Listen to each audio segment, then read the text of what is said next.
10-Minute Jazz Lesson Podcast, episode 460.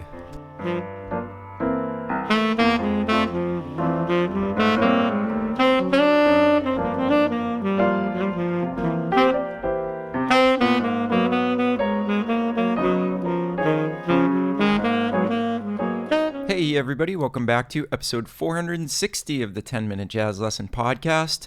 We are continuing our series this week on Blues for Alice. Now, I hope that a bunch of you really took my advice and stripped basically all the changes out of this tune, and I hope that made it a little bit more approachable for you. So at this point, you should have some experience of knowing the melody. You should really be able to play that melody. That's just like so important because so much of the stuff that we are going to do in our solos is based off of and inspired by that melody, right? We always play that melody first before we start soloing if we're playing this tune.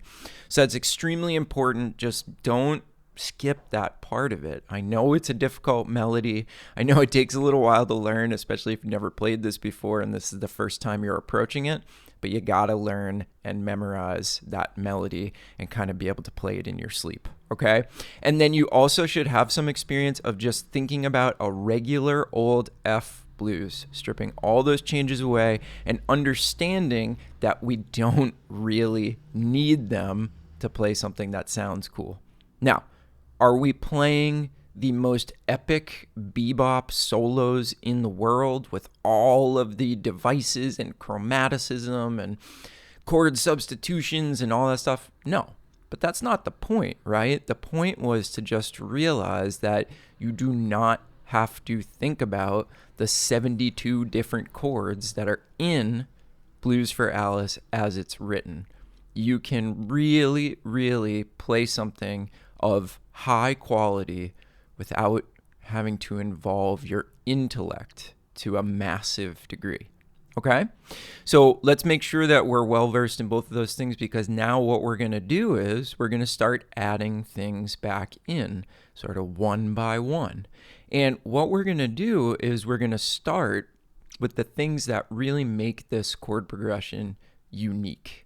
Okay? And the things that are really indicative of Blues for Alice that we don't necessarily see in a lot of other blues progressions. Okay, so I'll be providing some chord sheets in concert, B flat, E flat, for all the Patreon members, but let's just talk about what we are going to add this week. So what you're going to think about over the first 4 bars is exactly what we did last week. Just keep that plain and simple, right? So you're just going to think about basically just playing a 1 chord for 4 bars.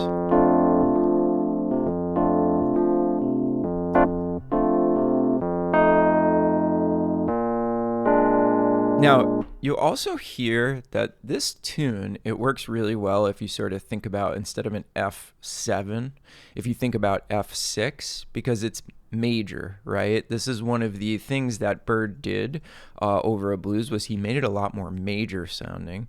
So the way I think about it is like a concert F6 chord for 3 bars. And then that just turns into F7, which leads us into measure 5, which is our 4 chord, which is just B flat 7. So for this week, we're going to think about 2 bars of B flat 7.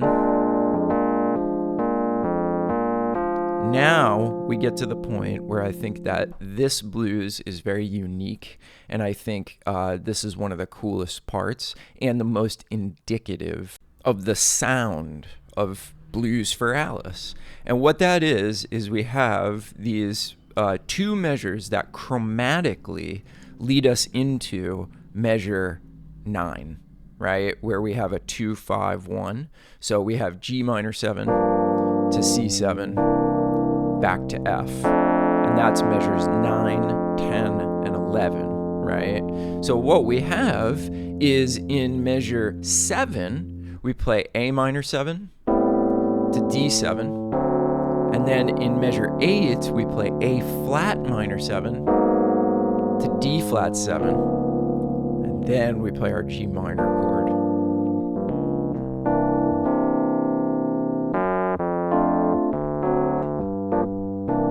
Okay, so if we started it from the beginning, I want you to see if you can hear those descending chromatic 2/5s. So here's the top.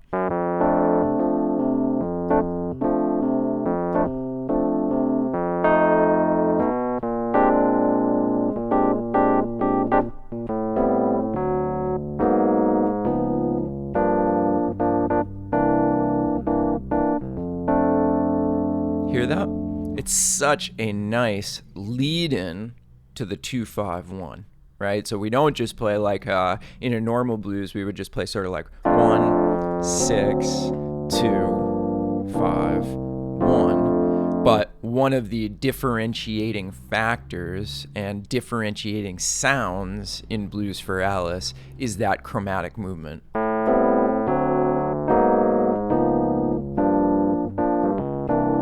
So the cool thing is that we're not adding all of that stuff in the first 4 measures yet. We're just keeping that plain old F blues, right?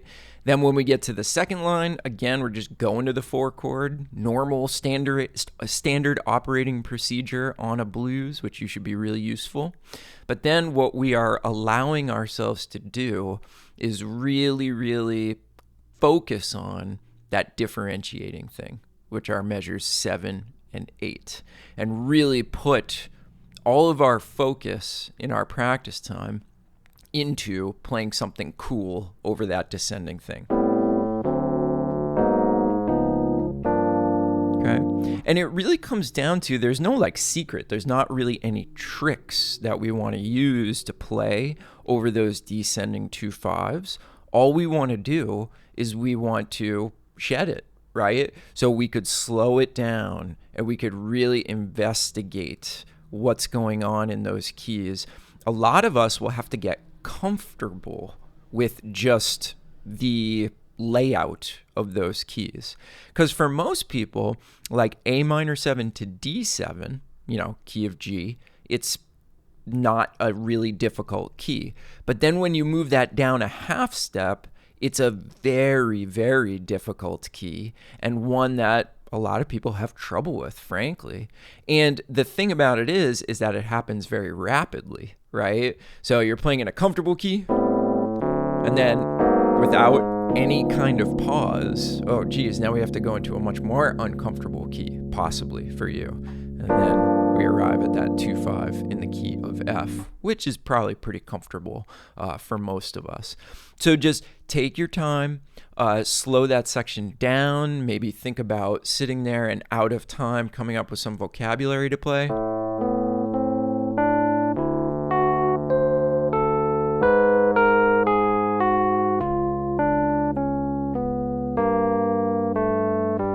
Spend some time doing that, and then put it in time. The biggest thing is that you just keep coming back to this and back to this and back to this over and over again until you really do start to see and hear and feel some fluency over that. Again, no shortcuts, right? The biggest difference between the people that end up sounding really good over that and the people that don't is that the people that end up sounding good over that, they just keep coming back to it over and over again and working it out slowly but surely until they start to feel their skills growing. That's it. That's the whole game. So always remember that it's not some secret sauce. It's just a stick-to-itiveness and an ability to fight through that sort of like boredom and repetition until you really start to make some stuff happen. Okay, so as I mentioned, for the Patreon members, I will give you a chord sheet with those chords on it so that you have a visual cue. I will also do some trading tracks where we're trading choruses, trading fours, and you'll have something to participate with where you can actually start to hear somebody else using those chords, bounce off of that, and start to develop your own skills.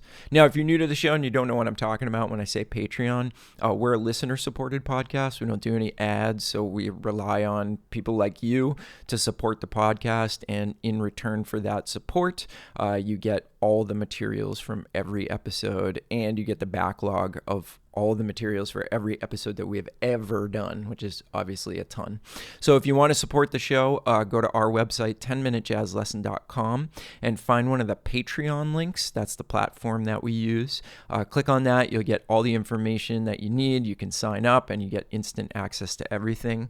An alternative way is to go to patreon.com and just search for the 10-Minute Jazz Lesson Podcast, and you'll find all that stuff there. Thank you to everybody that's supporting us. I always say this, but it's absolutely true. Couldn't do this without you.